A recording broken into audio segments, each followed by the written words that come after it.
Tampa Bay, baby. It's the place to be. On a Monday night, we're going to fly with the Eagles, baby. You're in the lounge. And now, you're tuned into Tampa Bay's RBLR Sports. RBLR is the place to be as we sneak up on Gasparilla, and not too long from now, we're going to a lot of pirate-themed celebrations. Hopefully, we're firing the cannons on the pirate ship as our Buccaneers have made the playoffs. The Lightning had an amazing week of hockey. We could even talk about the Rays moves. They're doing some crazy stuff. The Rowdies are in just around the corner with their preseason. But I think everyone wants to talk about the pewter and red. So with me to do that, my name is Eureka Wheeler. And right there, my boy over there, Chris Glazier. What's good, my guy? Feeling good, man. Obviously, it's a big weekend here in Tampa. It could be the last weekend of football here in Tampa. Hopefully not, but the Bucs did end up making it into the playoffs, which is crazy because we talked about it a lot in the beginning of the season, man. No one gave the Bucs a chance to win this division, and they did it. So I'm excited. I'm ready for the game. How are you doing, my friend? I'm good, man. So you might see a bunch of boxes behind me. My house is in a state of disrepair as I'm moving here over the next couple of weeks. So and little man's running around here too. So what's been good with you this weekend? What was the highlight of the weekend before we get going? Highlight of the weekend, probably work, man, to be honest. It was real busy this weekend. Work? Playoffs coming up. Yeah, man. Yeah, nothing else going on. I'm an old man now. Pretty much work on the weekends, minus Sunday here and there. But that's pretty much all I got for this weekend. Not much going on. Been taking it easy. The weather's been rough outside here in Florida. This cold weather's I'm not good in cold weather at all, so I try to stay inside. What about you, besides moving? Anything fun? Actually, it's been very exciting is doing that. Yeah. But no, other than getting that finally situated, we're good. Cold though, I love this weather. I mean it isn't really. It's the one time of year I get to wear a long sleeve jacket or a hoodie or something like that. That's true. And so I'm all about that. But before we get going, hit that like button, hit that subscribe button. If you're here on YouTube, drop some comments. Like, let's go. Let's get your thoughts and opinions on screen. As soon as you drop them, we will try to get them on screen for Chris and I to talk about. So let's not dilly-dally anymore, man. It is time for Bucs versus Eagles, baby. Fourth straight playoff appearance for your Tampa Bay Buccaneers. Look, man, it hasn't been pretty. It's been ups and downs. Last week was good if you're a Chase McLaughlin stan. Like, if you love kicking field goals, baby, I hope your fantasy team had him in the championship. He's cashing slips and making you money. But for fans of offensive aerial attack and running it was very bad. As a horrible Panthers team, didn't score any points, which was great. It was a shutout, but a lot's going to have to be different against the Philadelphia Eagles, who they're on their own slide of a trajectory. Chris, I'll give you this. Eagles last 5, they lost to New York, they lost to Arizona, they beat New York Giants, they lost to Seattle, and they lost to Dallas. The problem is, in most of those games, they're scoring around 20 points more in some of those games. The Buccaneers, although they've been winning, in the last 2 weeks, they haven't scored more than 13 points, but they did have an offensive explosion versus Jacksonville, Green Bay. Obviously, Green Bay was a huge game, and Atlanta. Now, not a lot of world-beating teams in those 5 games for the Bucs. Your first reaction when you hear it's going to be the Eagles, were you relieved of that? Do you think that Dallas would have been a better matchup? And how do you think the Eagles match up to the Bucs overall? Honestly, I was fine with it. In the beginning of the season, or middle of the season, I should say, when we started to see some of the matchups line up, I was kind of nervous because I was thinking, man, Philly's offense was on fire. Their defense has been iffy all year, so I wasn't too worried about that. But I thought that run game and Smith and Brown, and they had a lot of weapons and Hurts, and Goddard got hurt, and now he's back. So I was a little concerned. But the past couple weeks had given me a little bit of hope because the Eagles, like you talked about, they've been on a downfall really bad here. Their defense has allowed a lot of points, a lot of yards to some very bottom 5 teams in the league. And now AJ Brown is out tomorrow versus the Bucks. So that's huge. That's huge. That's huge because now we can focus on covering Devontae Smith and double him up. And Quez Watkins and I know and Nelson Aguilar, I'm not too worried about them at wide receiver out there. It's a good matchup, I think, for the Bucks right now. I know we haven't scored points the past 2 weeks, and it's a little concerning with the division on the line twice, right? But once again, we've seen what this offense is capable of when I think the right plays are called and the right matchups are there. We had a great offensive game and scheme against Green Bay, and I hope that we kind of run that same scheme here against the Eagles. It's really hard to beat a team twice in the NFL, so that's what Philadelphia is going to have to do here. And the first time we played them, we were dealing with some injuries. Davis was out. I think White was dealing with some injuries. We had a couple other guys banged up in that game, and we were in that game till halftime. It was a very, very close game. So I think the Bucks actually have a really good chance here. I like this matchup right now with the way the Eagles are playing. Like I said, I know the Bucks offense has been concerning here the past 2 weeks, but could also be limited play calling too. Maybe you want to save some of the plays for this week. Baker's been hurt. Those kind of things could have played a factor in last week's game, I think. And I think it's going to be something to watch tomorrow, though, is going to be Baker's injury for sure. But the matchup itself, I'm perfectly fine with right now. Yeah, kind of looking at when the Eagles have the ball, they have a very good rushing attack. They have a pretty average passing through the air. And that lines up with what the Buccaneers defense unfortunately has been giving up. The Bucs rush defense is very, very good, and they've been able to stuff the run in the last part of the season here. And overall, they've just been really good the entire year. So the Eagles' strength, I think, gets negated a lot. And we've seen Devin White come out of nowhere again and decide to be a good football player. We've seen our Vita Vea come back from injury and fill in very nicely. The Kalijah Cansey and all these things have been positive. Right. It's now we've seen Antoine Winfield Jr. just ascend to an all-pro level, literally. And he's been able that he's going to create some turnovers in the air. So I'm very confident that this defense can handle the Eagles' offense. I'm trying to think, especially with AJ out, are there any matchups on the Eagles? Because look, the Eagles are still the favorite. They're on the road. Right. They were opening line 3-point favorites. I think it's 3.5 now. So they've even gotten more of a favorite as the week has gone by. Why do you think that is? Why is Vegas saying that the Eagles are going to be able to waltz in here and, beat us on the road?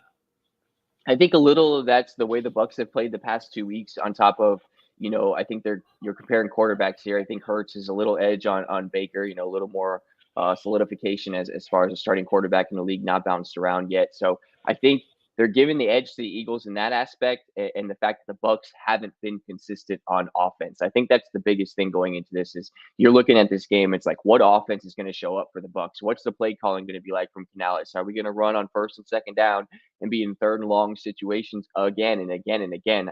I think Canales has to really call an aggressive game here and not be afraid. This is the season right here. You got to lay it all on the line. So I think Vegas just kind of sees that, the Eagles, they've made deep playoff runs. The Bucs are this average team getting into the playoffs. And I know the Eagles have had a rough skid here the past 5 games, but this is where a new season starts, right? This is where the big boys show up. You put your big boy pants on and you play NFL football, right? This is the playoffs.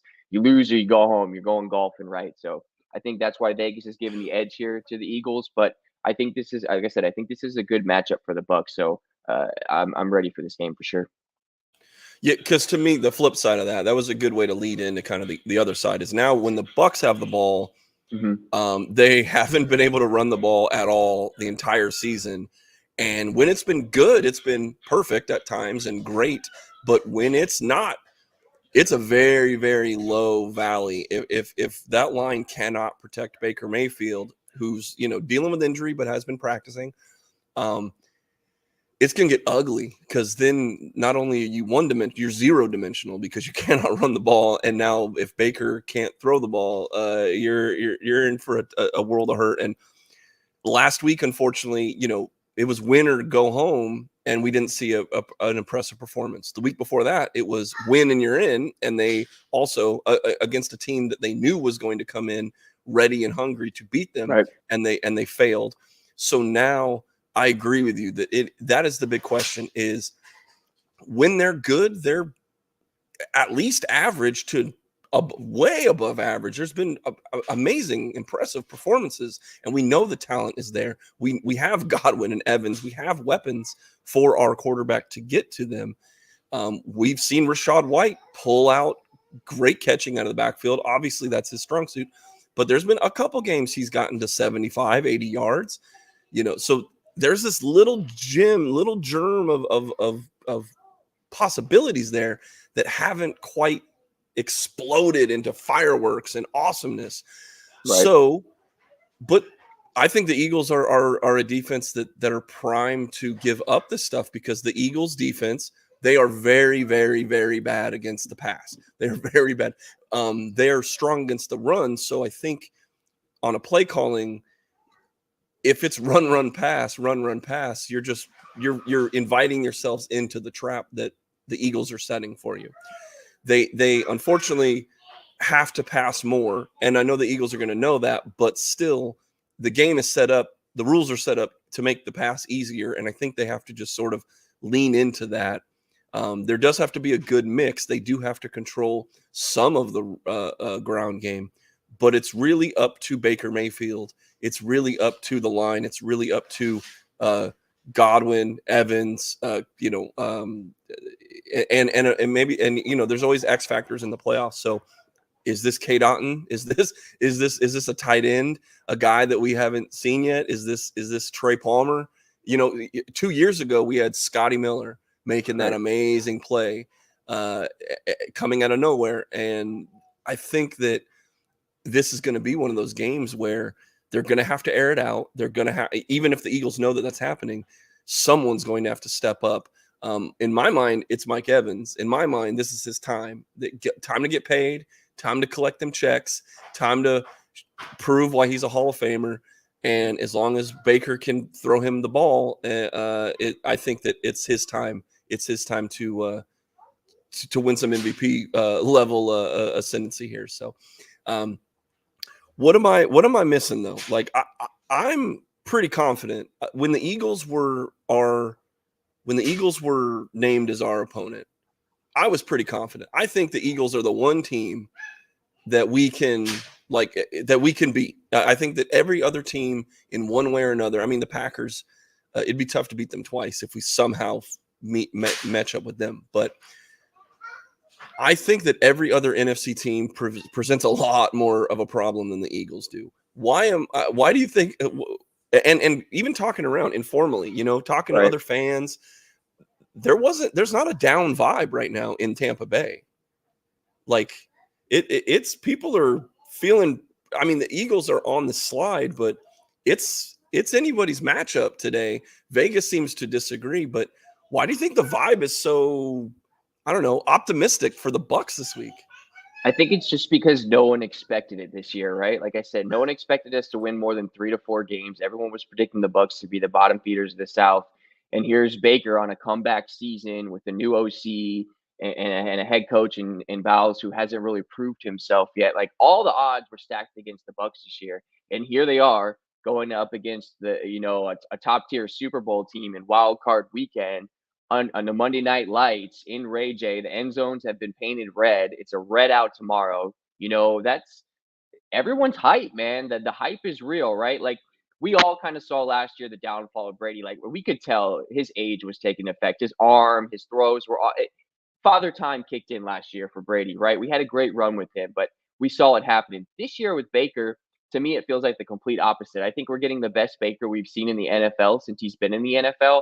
I think he's played smart football, right? He's made the gunslinger mistakes where he's had his interceptions, but he's kept them low, right? His TD ratio to interception ratio to me is great this season for a new OC, with the weapons we have. I think the hype is just real around this team because everyone knows that upsets happen. Like we talked about, this is a new season. Everyone was favoring the Browns yesterday, and the Texans went out there and just destroyed the Browns. CJ Stroud with phenomenal quarterback play yesterday. So anything's possible here. And I think, everyone's buying into the Baker ship, and we're kind of buying into what the Bucks are selling. I know it's been a flippy floppy season, but hey, man, you win the division. It brings a lot of hype around your team, and it's going to be a lively crowd tomorrow. I'm sure there's going to be a lot of Eagles fans, unfortunately, but that's just the way it is, right? So all the Bucks got to do is go out there, play Bucks football, play smart, good play calling. It's got to be a good play call game, and the Bucks got a really good shot here. Like I said, it's a favorable matchup here. It's going to be tough for Philly to beat Tampa twice in Tampa. Yeah, I was going to ask too. It's been so long since they played this year. Like, I don't really know what you can pull out of that first matchup that is really relevant to this game. Right. But because it is tough to beat a team twice for sure. And my only reservation when you start looking at it, when you start looking at the numbers, because look, last week we were literally saying if we lose, it's time to gut everyone. Right. We were one loss away from being just fire everyone, get rid of everyone, let's go, right?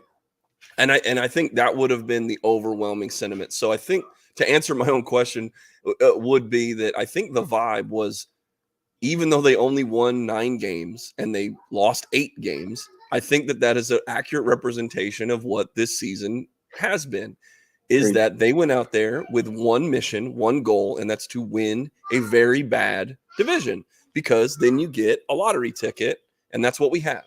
I don't think we should be confident that we're going to make this run. I don't think that we think we should blow out the Eagles. I don't think we should, and I think we would be massive underdogs against every other team in the NFC. However, we do have that lottery ticket. We are holding those numbers, and you were bringing up Baker's stats, and so obviously, I think people that have watched the show every week is like, they know that I'm very pessimistic on Baker Mayfield. I have him pegged. My problem is I keep saying the thing. I have him pegged slightly above average, because his ceiling is high enough. It's just that the floor is also very low, and so it's going to be very tough that if they lay an egg, if they just come out and it's a 2 interception day, they fumble it 3 times, they've given up all these possessions, they're setting up the defense in horrible spots where the Eagles are just able to pick up quick and easy points. We're going to go back to that pessimism of like, we didn't answer any of these questions. We didn't do any of those things. It's because of the consistency, the lack of consistency that has, I think, people like me on the edge of just being like, hey, they won the division, but what kind of prize is that if you don't turn that into, you got your lottery ticket, you need that bad boy to cash for us to feel better about next season, to say Baker is an answer, if not the answer. Some of these guys we should re-sign that are a little older. We shouldn't do this total youth movement. We shouldn't just gut everything. They need to prove that with at least 1 or 2 games here in the playoffs, because as optimistic as I am and as optimistic as the vibe is, it's because winning cures all. And so it sounds really nice to say the Bucks have been in the playoffs for 4 years now. It sounds really nice to say we won the division.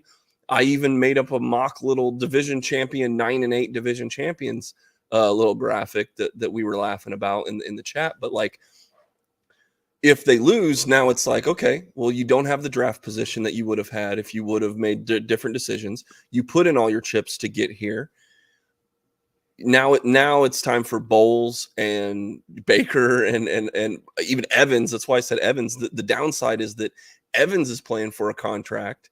It isn't a lifetime achievement. You're not going to re-sign him just because he's been great.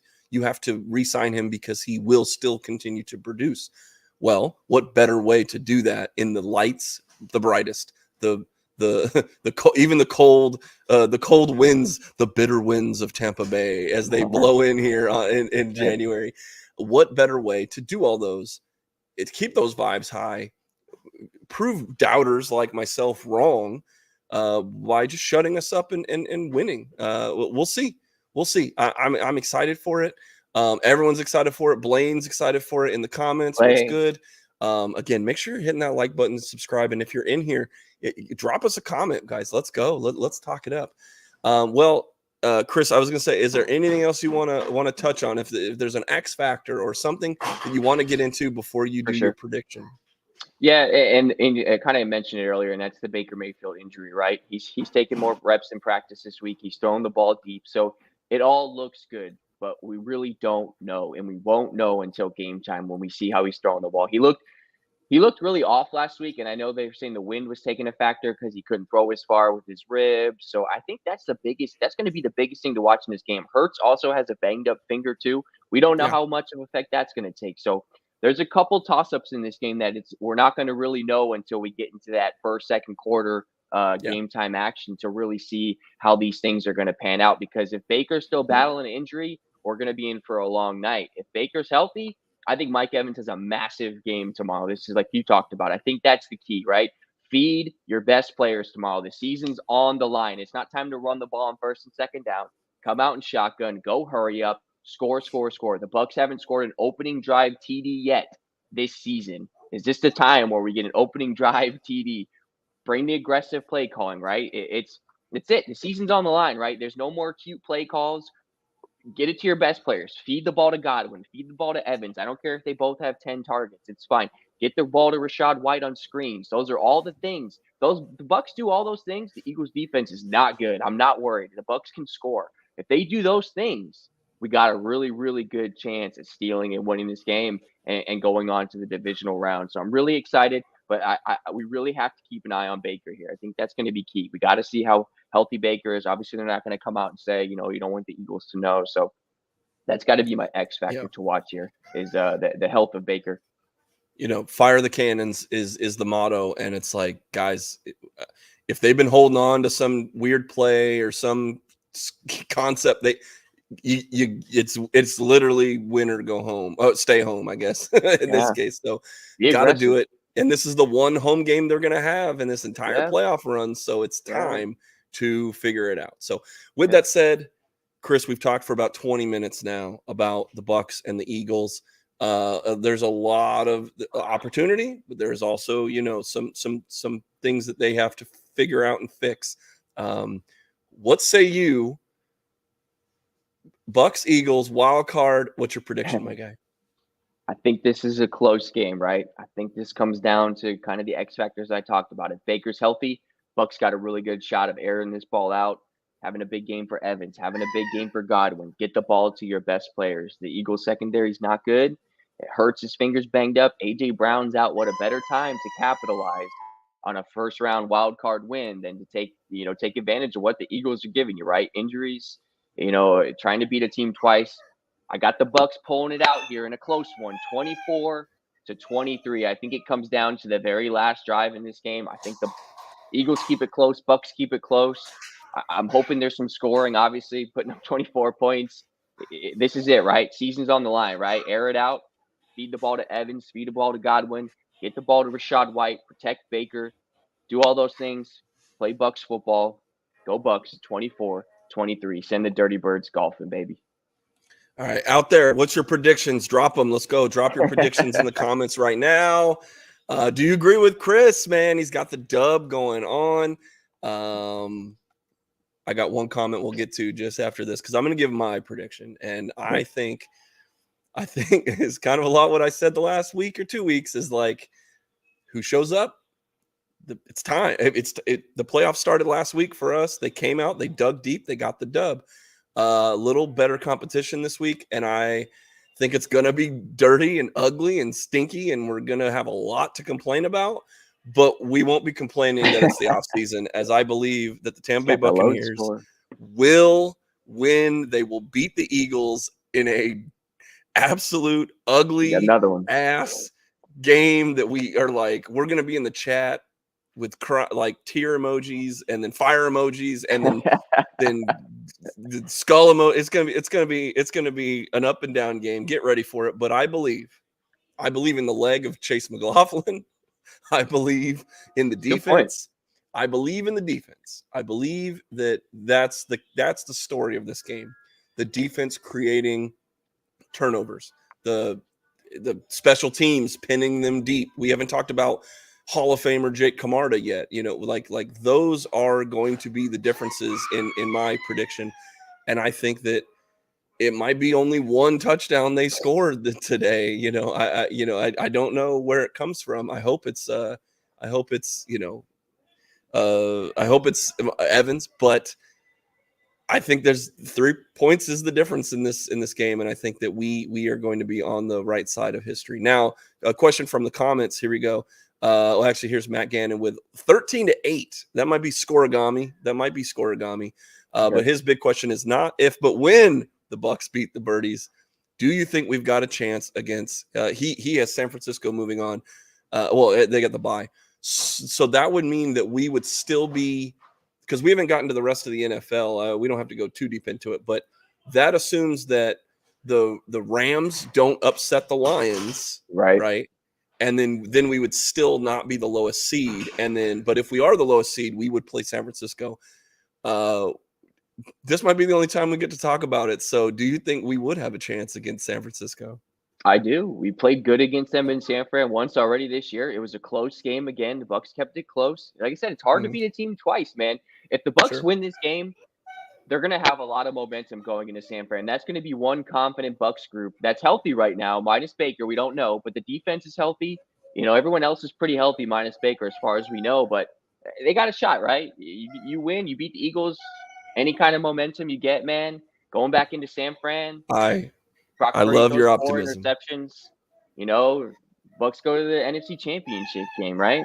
I love your optimism. Hey, I love your optimism, my guy. The Super Bowl. Did you know that the Madden Sim had the Bucs winning the Super Bowl?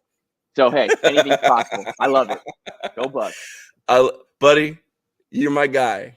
I know, but man. That is there. There's no way. We have a very, very, very, very, very, very small chance of beating the San Francisco 49ers. Save this video, everybody. I know. I would love to be wrong. But I'd have to dig really deep to be like, okay, here are the two spots that we have to beat the Niners. Shout out to my buddy Travis, who's a huge Niners fan. So, dude, man, we both have a dub. I think we're ready for it. I think we're excited for it. But another team that we've been waiting on inconsistency to kind of get over is our Tampa Bay Lightning. The Lightning, after last week, we were talking about the roller coaster, buddy. We're up and down. You're always preaching to be calm. It's going to be okay. And they rewarded you, buddy. It was a big week. This was a huge week that they needed to pull this out at home, and they were perfect. Now, with that said, though, if 2 overtime games, so they since we last spoke, they beat the Kings 3-2 in overtime.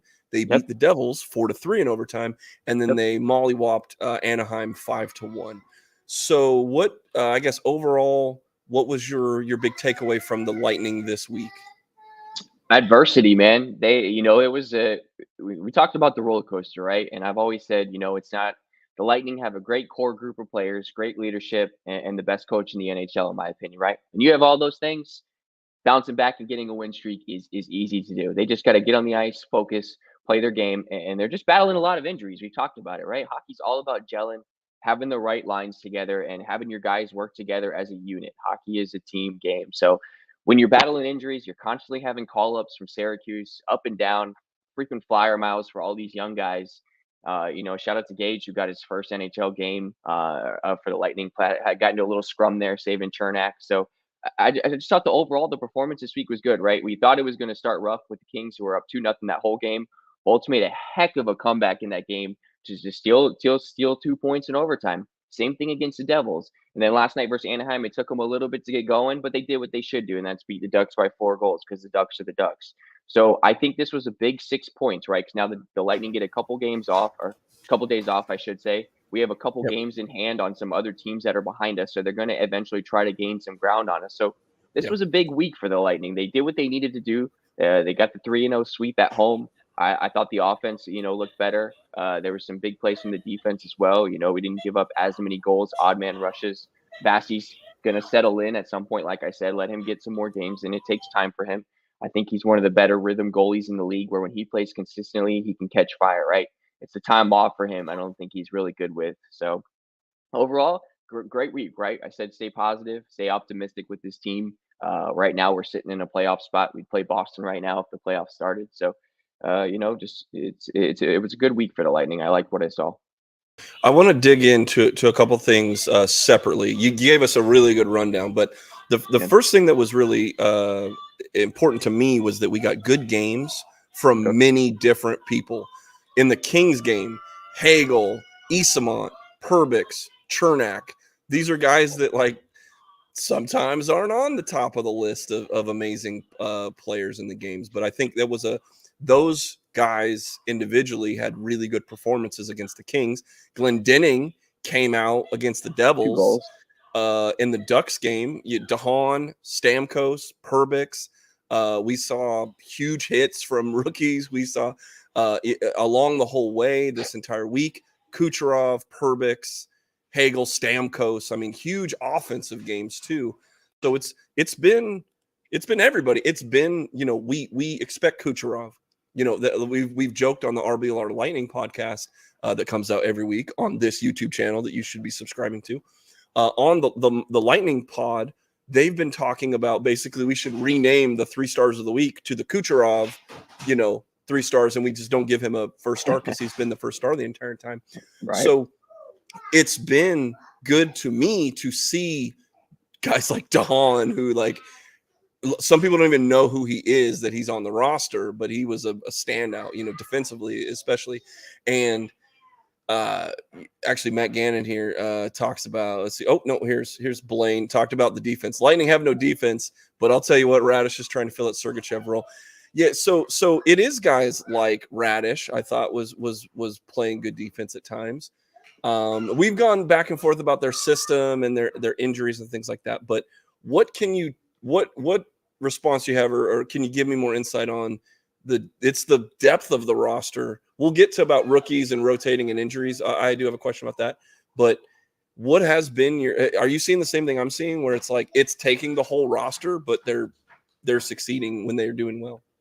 Yeah, so this was something I had mentioned last week, right? Was about we needed some more scoring from other guys other than your top guys, and that's what happened this week. And look what you do. You go 3-0 and you get 6 points. So when everyone else is chipping in, I believe there's always going to be more chances of scoring. And I think Cooper's a really good coach as far as the locker room goes, right? I think he's a great leader, and I think he really instills a lot of confidence in these guys. That's one thing the thing with the Bolts, you never see them give up, right? We've seen so many times there's been games when we're just like, there's no way, but they do it. And they do it.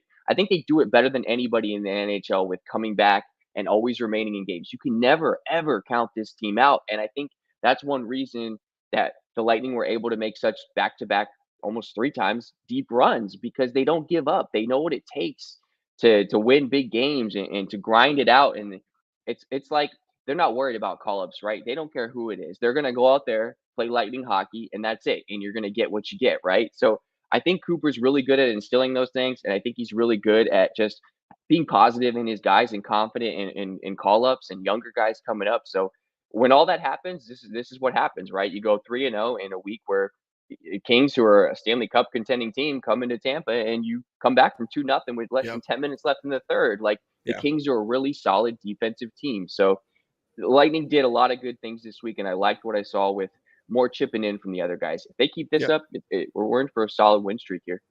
Well, specifically now, I'll talking about rotating people in. We've had 8 different players make their debut this year. I don't think I've ever seen 8 different players. But just in the last 2 weeks alone, Declan Carlisle, Max Crozier, gave Goncalves, Lilleberg with a massive hit. Welcome to the NHL, buddy. And Jack Thompson, just in the last 2 weeks alone. What can you say about these rookies, these guys making their debuts? And has any of these? I mean, it hasn't been a lot to make a giant prediction about, but who's really been standing out among the rooks that have made their debuts recently? So this is one thing the Lightning have always been good at with is the call ups and the pipeline stuff. We've seen a lot of younger guys come up through the Lightning with developmental things, and they always seem to takes them a little bit of time. But for from going from Syracuse to the NHL is such a huge difference, and to do it as much as they do, it's crazy to me to see that the Lightning can still win these games and not. I feel like other teams, this doesn't happen for. I feel like the Lightning are really good at bringing these younger guys up and the system the Lightning feed into them. I think it works, and I think that's what helps all of our younger guys is our system and our coaching and our style of play. It seems to work for a lot of these younger guys. And Yeah. I talked about Gabe earlier. Like I said, he got into a scrum and was saving Chernak and had a lot of hustle in that game. And honestly, the Lightning have looked good since Sherry's been out. I hate to say a guy, someone get hurt, but Sherry hasn't been good all year. And now that he's been out, the Lightning have won 3 straight games. So you might see a waiver on Sherry here if one of these younger guys steps up. I don't know. Sure. I haven't been a Sherry fan, and if he's the liability and this team doesn't need him, I don't think the Lightning are going to play around and really keep somebody when it's not that the Lightning need to win now, but Kucherov's getting older, Stamkos is getting older. It's at that point where if you waive somebody, is it worth it, right? Like, you know what I mean? Like, you got to make those moves to kind of keep this team gelling together, I guess. I don't want to have a guy in there that's going to be a minus 20 on the ice, Yeah, I think that well, one, the injuries have been crazy, and we kind of talked about why did the defensive system might be in place because of some of these injuries and limitations on guys that maybe can't go 100%. But the opportunity that it provides, look, I don't want anyone to ever get injured or lose their job because of injury or something like that. Like it is an unfortunate part of hockey though. But it does speak more to the opportunity that it provides these younger guys, and for Cooper, that whether he wants to or not. But I don't think he's ever. I mean, you'd have to correct me if he's been the kind of guy that doesn't play young guys. I just think they haven't needed to be in that position. They've had Corey Perry's and guys at the bottom 6 that have just like been able to play. We get vets and we put them on the bottom, and usually they put young guys with a vet or something on their bottom 6, right? It's just now we have so many injuries and so many needs and cap hell and things like that we've gone through, that we've been forced to play these young guys. But if they're stepping up and they're doing great, we're seeing good results on it. I think that, sometimes you lose your job because someone else comes in and does better than you were doing. And unfortunately, that's just how hockey works. But the biggest difference, one of the things is they're winning the close ones. That was what I was going to ask you about that too. Look, overtime wins. We've seen, I mean, look, their entire record this season, and they've got 5 overtime losses. It's good to finally see them pulling some overtime wins and getting the full points, because you said something a couple seconds ago, but I kind of do think they are they need to pull out a bunch of wins and win against teams they're not necessarily supposed to be beating right now. Like, you said the Kings, and I think the Devils were a good win for them too. Or even a team they were like pretty even in the standings with. They need to pull out these games against the 50-50 ones and a few that they kind of punching a little higher, while mopping up the bottom of the league. So that's unfortunately the key to success, I think, going forward. Is we're halfway through the season, but we don't want to stay 500 because I don't want us limping into the playoffs, but we kind of do need to start picking up some wins against teams that maybe we're not supposed to. So what about what I was saying? Basically, winning the close ones has been a difference to me. What are you seeing in terms of like pulling out these where we get the lucky bounce and where we get the goal that shouldn't go in or something like that? I was going to say that's a lot of it too, right? A lot of hockey can be puck luck, and if puck luck's not going your way, that can cost you a few games this season, and it happens, right? The Lightning have just played a lot of games. They played a lot more games in the NHL than most teams right now. Like I said, we have a couple games in hand on most teams, so that's why kind of talked about it. Yeah, I guess it is important for the Lightning to, I guess, just at least get points, right? Like I'm okay with 1 point. I'd rather get a point than no points, right? Sure, It's still a long haul. It's still a long grind. I think injuries, since we're about halfway, I'd say injuries are probably going to be the key to watch the rest of this year, right? Can our core guys stay healthy, and can we keep pulling out these wins with these younger guys? Is it going to work, right? Like, it might be one of those magic things that only works for a week, but can it consistently happen, right? Can we get Chernak back healthy? Can we get Sergachev back healthy? A good Sergachev, not making all the mistakes he's made this season. The Sergachev that I know that he is, like the capable Sergachev. So I think those are a lot of factors to look for that towards the end of the season here, as we're almost halfway through. Like you said, can this team stay healthy? Can these younger guys step up and just get points, right? Lightning are still in a good spot right now. Like I said, I'm happy where we're at. We haven't had any crazy losing streaks to be concerned yet, to fire anybody or get anybody off the team. So maybe make a trade at the deadline for if they can, for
Boom. There we go. So if we're in the good standings, are we going to go after somebody? The question is, who do they give up, right? Because their big hole is that they have no depth. They've been injured, and they're bringing up young guys and having to fill these roles, having to pull guys into service. It likes 8 different rookies making their debut. Maybe you go if there's a veteran blue liner, like maybe. I don't really have a problem with the offense this year. It's been the defense, and I don't. Is there a magic defender that's going to come out of the woodwork that's doing? I mean, and even then, like, who are you trading away for that? And you're not going to give up, a couple dud defenders or some. I mean, maybe you do have to trade some of these rookies or someone to get into that. But I'm not really sold on really like a big. I don't think there's going to be a big blockbuster trade or a big blockbuster move or something like that. But as we wait for he just texted me, his internet just went completely haywire. But guess what? That's live, baby. So we're gonna let's do this. Let's try to move on to some sports cards. Let's do this. Let's have some fun. So what we'll do is I will do this. Let's do this. We got some wrestling cards. I got some wrestling cards. So what we'll do is we got some tops. I got some old school. This is an old school Road to WrestleMania, SummerSlam, and some really old ones. So this was crazy. Is that got these on clearance back when? That's how long I've been sitting on these. Is Walmart doesn't even have clearance cards anymore. So what we'll do is we will try to take a look at some of this crazy stuff here. Let's do this. Let's start with Road to WrestleMania. And there might hey, there he is. What's up? What's up? There he is. There he is. I was about to pull someone off the bench, dude. We're gonna open up some sports cards. That's what we're doing. And what's crazy is half these dudes are probably in AEW now. So we'll see. What are we looking at? Is there any crazy? We're looking for exclusive 40th anniversary Intercontinental Championship cards. Who's your favorite Intercontinental Champion of all time? Oof. Of all time? Oh, Yes. Man, you know what? I really liked Shelton Benjamin when he was champ, man. Shelton Alexa Benjamin in Bliss? his prime. I love Shelton Benjamin. Really? I did. Kurt Angle. Naomi, who she might be returning to WWE. She just dropped the TNA Knockouts Championship. Here's Jeff Hardy. He wore the Intercontinental belt for a while. Cedric Alexander defeating Mustafa Ali, who he just made a debut. There's so much that happened in wrestling like this weekend. It was a big week. Roddy Piper was an Intercontinental Champion. He dropped that belt to Bret Hart at a WrestleMania. Kevin Owens was an Intercontinental Champion for a while. What is this? This is Randy Orton with the United States title there. He just came back from injury. Bryan Danielson. He's Sami Zayn and Kevin Owens at a WrestleMania. That was like right when he came back from injury. Cedric Alexander again, same card. Hideo Itami. Now here's a dude who killed it in New Japan, right? Kenta was his name, internationally. Just got injured. Too many injuries on the WWE roster. Here's Braun Strowman. Another Braun Strowman. John Cena. I don't think did John ever have the Intercontinental belt? I don't think maybe a he short ever did. run. I think both of these guys did, Sheamus and Claudio Castagnoli. The Shield reunite. Most of those guys, I think every one of them held the. Did John Moxley have the IC belt? Yeah, I believe so. Usos. Here's Raw does a counter siege. This is when they were like invading before Survivor Series. KO and Sami Zayn. John Cena. And the Bludgeon having John Huber, Brody Lee as they got their WrestleMania moment. Wow. And they defeated the Usos for the tag team championships. That was a crazy, weird gimmick that like was laughed at right in the beginning, that Bludgeon Brothers gimmick. But then they kind of made it their own and they ended up killing it. Let's do some SummerSlam cards here. So we're looking for exclusive Women's Evolution autograph cards. That's what we're hunting for in these. Boom. Shinsuke Nakamura, killer New Japan guy. Here's Cedric Alexander with the Cruiserweight belt. This was Finn Balor defeating, who did he defeat? Finn Balor defeats Roman Reigns and Sami Zayn to qualify for the Money in the Bank match. That's how you know these are old, because Roman Reigns hasn't lost a match in 4 or 5 years. Here's Shinsuke. Bobby Lashley, there's your boy. Here's Hardy and Orton. Braun Strowman and Kevin Owens. I don't like these cards because they're kind of showing these matches and like they're cool. Shelton Benjamin defeats Randy Orton, but like, see, these are more the cards I like. Carmella, right? They're good. They're good for getting autographs on. There's Claudio Castagnoli. Here's a name that might show back up on television soon: Sasha Banks, Mercedes Moné. The rumors are she's going to show up in AEW. They're trying to make some moves in their women's division. They sort of signed Ronda Rousey to a ring. Yeah. She showed up in Ring of Honor like a month ago. Elias is on in the independents now. Braun Strowman is on a milk carton somewhere. And here's SummerSlam All-Stars. Here is Edge defeating John Cena. He's in AEW. How many times do you see that? Here is Brock Lesnar at SummerSlam. See, these are okay cards. Ronda Rousey. Like, you could get a cool autograph on that card. Finn Balor. Killing it with the Judgment Day right now. And here is the SmackDown Women's Championship being introduced. Alexa Bliss, who just had a baby. Rey Mysterio. Killing it. And here's your SummerSlam's greatest matches and moments. WWE champion Shawn Michaels defeats HBK. Vader. That unfortunately also ended Vader's entire push because Shawn Michaels was a cancer back in the day. I mean, he's my favorite wrestler of all time, but he was a cancer back in the day. He'll admit it.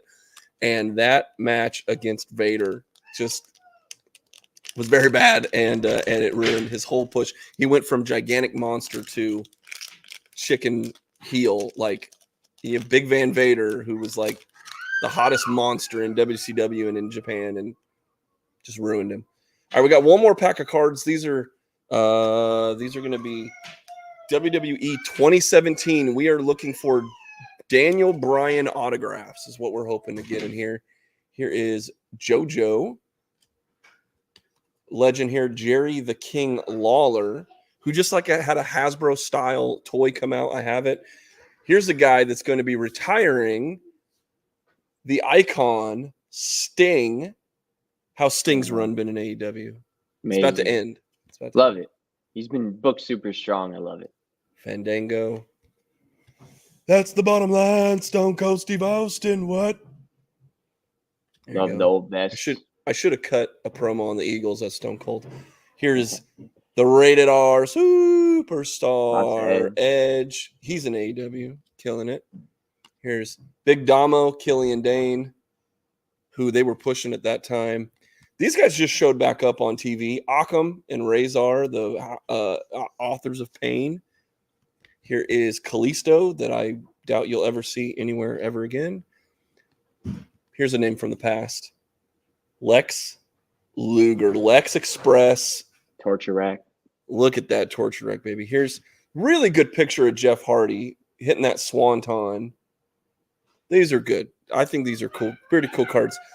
Tyler Bate. Here's a guy. This is a Tyler Bate rookie card, which is awesome. Right. He's finally getting a little bit of a push on the main roster. Amazing matches, Tyler Bate.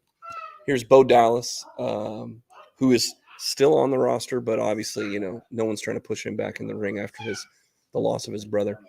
Jake the Snake, legendary card here. He was on AEW this week. Bryan Danielson, who was just at Wrestle Kingdom not too long ago against Kazuchika Okada. Here is the Undertaker with his seldom used triangle choke armbar, Hell's Gate. Here's the submission STF from John Cena. Here's the finisher, the Eclipse from NXT. Ember Moon is killing it in Ring of Honor. She would be a very good addition to the AEW roster. Here's the 1916 Finn Balor. Doesn't do that a lot. What's your thoughts on Mick Foley with the double arm DDT? Love it. That was his go-to. He's killing it, man. Well, and he would do that on the floor, on the concrete, and do that. And then here's a choke slam from AEW's own Paul White. So we got a rookie card. Tyler Bate rookie card, I think, was really, really good out of that. But, with cards, that's why we call them worthless sports cards, because you never know if you're gonna get them. It's gambling. But another form of gambling that we like to get into is making some money on the Hard Rock app or on DraftKings or whatever you're doing. Mr. Glazer, let's entertain us. Let's talk about making some dollar bills, y'all. So now that my power is back on out of nowhere, let's make some anytime TD parlays here. I got Tony Pollard at -150. I think he gets in the end zone today against Green Bay. Green Bay's rush defense is not that good. Green Bay's battling some injuries. It's at home. It's in Dallas. Everyone's on CeeDee Lamb, which I'm not saying he doesn't score, but I think Pollard gets in the end zone here. I think Pollard has a good game here. I think he goes over 70 rushing yards as well. I like Kyron Williams, too, against Detroit. I think that's going to be the best game of this wild card round matchups. I think Detroit and the Rams is going to be a heck of a game. Talking about Stafford versus Goff. Man, Kyron Williams has been phenomenal this year. And when he's healthy, they love giving him the ball. He's averaging almost 20 carries a game. He's definitely getting in the end zone today versus Detroit. I got Mike Evans scoring tomorrow night. We talked about it earlier. Big game. Big players show up, right? Bucks are going to win this game. Mike Evans is scoring 6, getting in the back of the end zone. And then I got Josh Allen, anytime TD, meaning he is getting a rushing TD tomorrow at home, as the time of the game was changed to 4:30 tomorrow. Love it. It puts it at plus 809. $10 wins you 90. Let's try to get some money here before the NFL season comes to an end. So lock in this parlay. Let's go. I already put my bet down. I put it 1 unit on it. So let's go. Yep. Let's get 9 units back. That'd be great. Let's do it. We got a couple more minutes before we get out of here. Let's talk right. pro wrestler of the week, Mr. Glazier. Who's your pick, buddy? We got Hangman Page this week. He's back with the stash. I think he's set up for another great year. Not necessarily a rebuild, but he's trying to put the CM Punk drama behind him, and I think they're kind of giving him back to that main focus here with Swerve and Samoa Joe. You know, Hangman's always been one of my favorite wrestlers. His moveset's phenomenal. He can do it all, right? He takes big bumps. He flies off the top. The buckshot lariat to me is one of the best clotheslines, along with the clothesline from hell from JBL. So great match this week versus Castagnoli. It was the first match back in actually it was there back in Jacksonville this week, where we went to go see one pay-per-view. I forgot, what did we go see? We went All In. Is that what we know? What did we go see in Jacksonville? We went to Double or Nothing in Jacksonville. It was Double or Nothing. Yeah. And we got to see Hangman get a win there versus Brian Cage. The venue was great there, man, where we had awesome seats. You could see from everywhere in Daly's place. Yeah. It was a really good venue. Great for Tony Khan. But yeah, his match this week with Castiglione, you know, he got the win. Back-to-back buckshot lariats. I thought they were just two heavy-hitting, meaty dudes going at it, right? That's what you're going to get. So love the way Hangman's being kind of pushed right now with him. I don't think him and Swerve are done yet either. Something's going to happen here with him, Swerve, and Joe. Maybe a triple threat, maybe a kind of round robin thing. I don't know. But like what they're doing with Hangman. Definitely digging the stash, too. Yeah. Well, shout out to Def. What's good? We're saying hi right back at you, man. Hello. Guys, if all of you that have been this far in, hit that like button, hit that subscribe button. Let's go. And so let's see. So you got Hangman. I'm going to go in a little different direction. My pro wrestler of the week isn't necessarily, it's more about what the entire response has been. Because my Jinder Mahal is my pro wrestler of the week. For a crazy reason. So you know, they they tease a former WWE champion is going to be and you know, everyone thinks it's The Rock. It's The Rock. Of course it's The Rock. They pull really good stunt and Jinder Mahal's music plays. Although they have him sort of the gimmick, you know, the whole foreigner gimmick. It didn't make sense why they were having him do it immediately. But then they had The Rock come out and cut a 1980s promo about USA, and all that kind of stuff. But it was the response of that. The internet going nuts for Jinder Mahal has propelled him. I think, to be honest, the internet's response to Jinder Mahal's return and how dirty they're pretty much doing him with this gimmick. People start cutting I don't know if you've seen these. People are cutting every famous like My Way, Rock versus Austin, My Sacrifice, like all the famous video packages they've ever done for these giant moments in wrestling. People are cutting into Jinder Mahal. And it's become the greatest meme the whole week.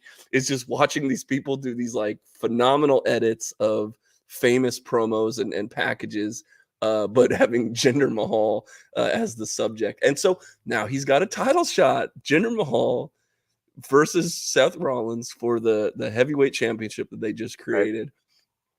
Right. I mean, let's go, buddy. You know, it's kind of him being a WWE champion is a meme. It was a meme when they did it.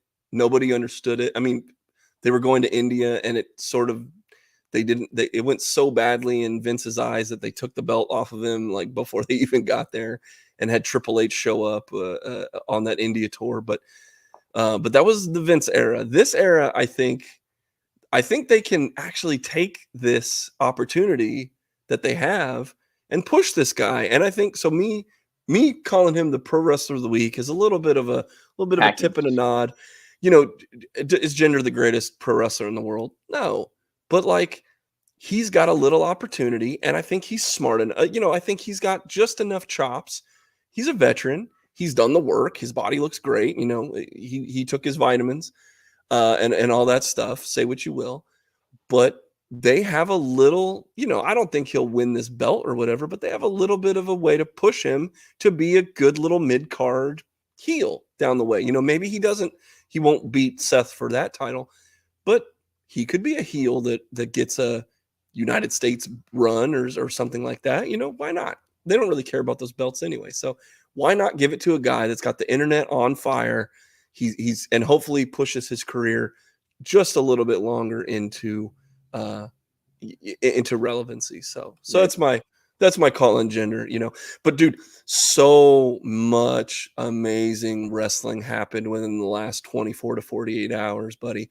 We haven't even talked about, we don't have time to go into all of it, but like FTR and House of Black, and they were in a trios thing last night for the second week on Collision, while there was a TNA Hard to Kill pay-per-view that had an insane three-way between Chris Sabin, Kushida, and El Hijo del Vikingo. There was a anyway, just insanity. So there was a New Japan, Moxley and Shingo Takagi fought, and then I can't even, the main event was crazy in that thing, and Wrestle Kingdom was like a week ago, and it's so good to be a wrestling fan right now. Good time. What are you, and Revolution's around the corner. Sting, it was just announced that Sting and Darby Allin will be facing the Young Bucks in Sting's very last match ever. I guess that'll be the last thing I get your opinion on before we get the hell out of here, buddy. Sting and Darby versus the Young Bucks. He handpicked the Young Bucks. Any thoughts on that before we get out of here? Yeah, sure. It's safe. The Young Bucks are safe. I mean, they're not going to hurt Sting. It's probably the best setup. I mean, obviously Sting can't wrestle a singles match, so you knew that was not going to happen. So yeah, probably the best setup here. I mean, I'm like, it's whatever to me. I don't really. What would you have done? What would you have done differently? I don't know. I guess this is what you have to do. I'm not. I guess I'm more excited just to see Sting's last time in the ring itself than the actual match itself, because I know it's not going to be. I don't know. I don't really know what to expect in that match. I'm sure Sting's going to want to do like one last crazy thing, maybe a flip off through a table, or I don't know. Sting, he's been trying to do some table stunts here and there, and maybe that happens. And I'm sure he gets some decent ring time. I wouldn't think. I don't know. I don't really know what to expect. I expect it's the Bucks because they're safe workers. They're going to do the safe moves and take care of Sting and make sure he doesn't get hurt, obviously, in his last match. So I'm cool with it. It doesn't. I'm not like yay and I'm not like nay. It's just like, okay, like this is probably what's best and has to happen. Yeah. The only thing that I would do, and who knows, they could still do this, but I was always hoping that Sting, because the time honored tradition is to lose, and he hasn't lost a single match ever in AEW. Right. But you usually lose your last match. Like that's sort of the tradition. I was hoping that there would be some sort of Darby versus Sting, but Sting doesn't want to do. I mean, he's old; he doesn't want to do singles matches, and I get it. Right.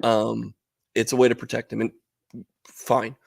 So I think the Bucks win that match, but I think there's a way to do it where you then go on, and you can still have Sting around maybe for a little bit, kind of in the background of Darby Allin, where Darby then gets a singles push by beating,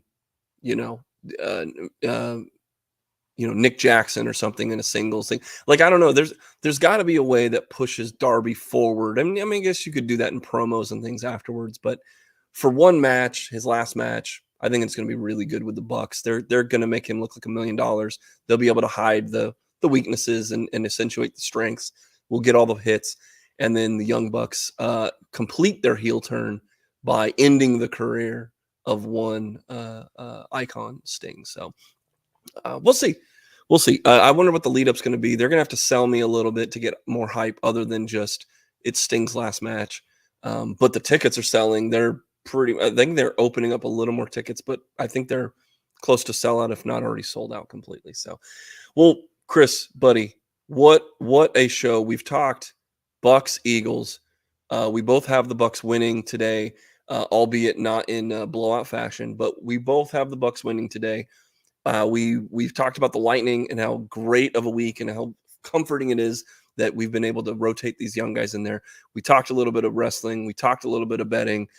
Now it's time to sit back, watch the couple of games today, and get ready for Monday Night Football. The Lightning don't play till Thursday, so enjoy your little break from hockey for a while. But last words from you, Chris, before we hit the exit music and go drink a couple cold ones. It's a big day tomorrow in Tampa, man. Season on the line. We talked about it last week, right? And Bucks pulled it out last week, but I was really hoping for a better performance last week. So tomorrow's it, right?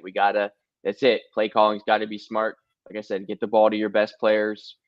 Throw some trick plays in there if you need to. Do what you got to do. This is the season, right? This is it, and I fully expect a maximum effort here from the Bucks. I don't think the Eagles blow out the Bucks. I don't think the Bucks blow out the Eagles. I think this is a tightly contested matchup, and I think everyone needs to buckle in because I really do think it comes down to the last couple minutes, maybe even the last drive of this game.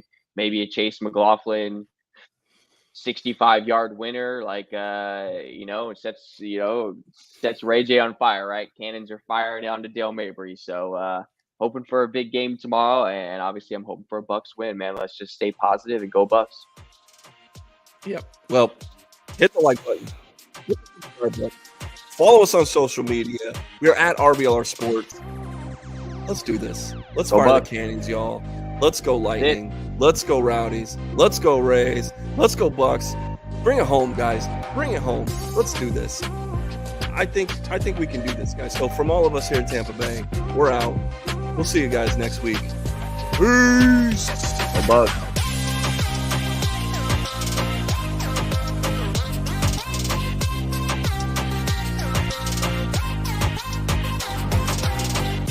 Thank you for tuning into this presentation by RBLR Sports. On your way out of the stadium, please remember to like and subscribe.